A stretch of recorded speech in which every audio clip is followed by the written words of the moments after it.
Estamos aqui no 7º Sebuc, recebendo no estande do Eco John Amos, fundador da ONG Skytruth, que foi a instituição que acompanhou de perto o derramamento de óleo no Golfo do México, de gravíssimas consequências, e também foi um dos primeiros a dar o alarme que o acidente da Chevron na Bacia de Campos era muito maior do que a própria empresa estava admitindo.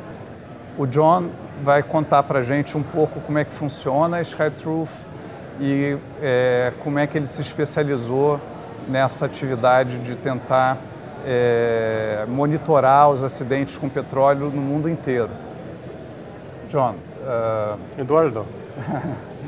Thanks for giving us your time. Can you tell me how Skytruth was founded? Well, when I got out of school, I had studied to be a geologist. And for the first 10 years of my career, I used satellite images as a tool for geological exploration. We did studies for oil companies, large and small, for mining companies, and I used images to identify areas around the world, onshore and offshore, where we thought there might be deposits of oil, natural gas, and minerals. During that time, I saw satellite images that also told not only geological stories, but they told very important environmental stories. I saw vast areas of forest that were being cut in Siberia and in Canada and in the United States. We saw oil pollution far out in the ocean in parts of the world where I'd never heard there was any problem. And so I thought, well, this is a powerful tool to show people what's happening in the environment. But the only people who use this tool are big corporations and big governments.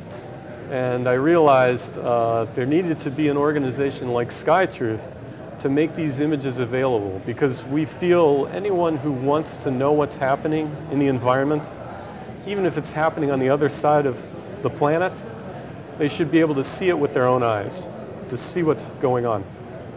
How did Skytruth got involved with the BP oil spill in the Gulf of Mexico? Well, from my years working with the offshore drilling industry, doing exploration, I knew that in the Gulf of Mexico, exploration was going into deeper and deeper water. I knew that that was much more challenging technically than the older, shallow water drilling. And when I heard in the news, I just heard a little news story that there was an explosion and a fire on an offshore drilling platform in the Gulf. I thought, oh, if it was a deep water platform, there's the potential that there could be a major oil spill from that. So we started looking at satellite images immediately. And we saw the oil slick from the spill, and we saw the slick grow larger and larger day after day. Within the first week, measuring the size of the oil slick, we were able to conclude that the oil gushing out of the broken well on the seafloor had to be coming out at a rate at least 20 times larger than the rate we were being told by BP and by the federal government. I see.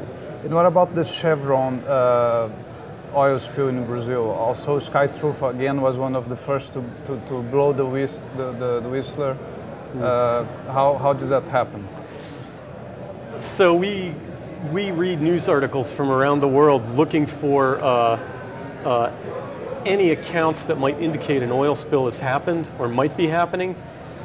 And so back in early November, my Google search of the news turned up a small news article that said Chevron had reported seeing an oil slick near their operation in the Frade field.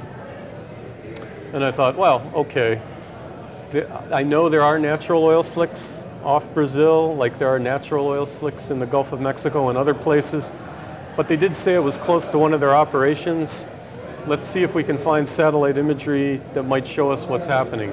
And we got a satellite image that was taken November 9th that clearly showed what appeared to be a 50-kilometer long oil slick that seemed to be originating from where they were drilling a well.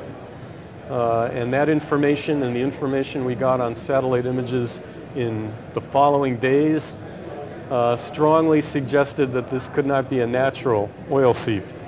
It was creating an oil slick that was much larger than we see from natural oil seeps.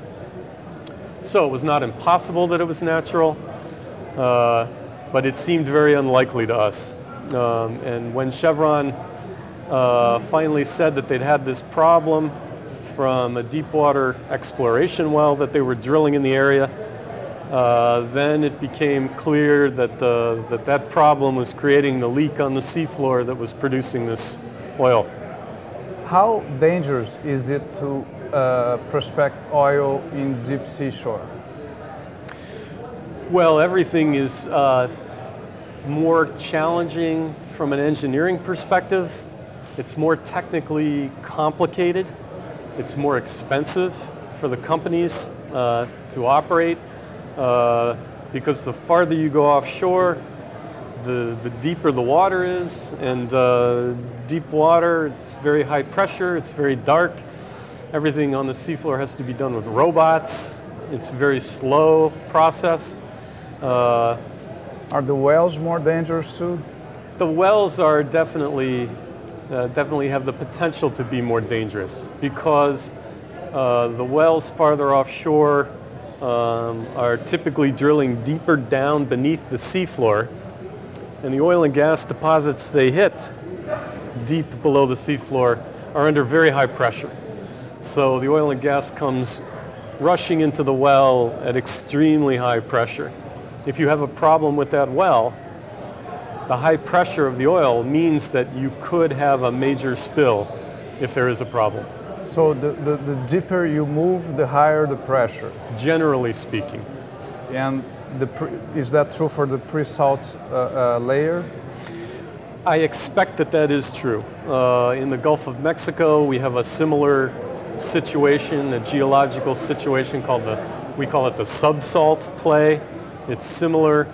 The wells that they've drilled into the subsalt encounter large deposits of oil that are under extremely high pressure.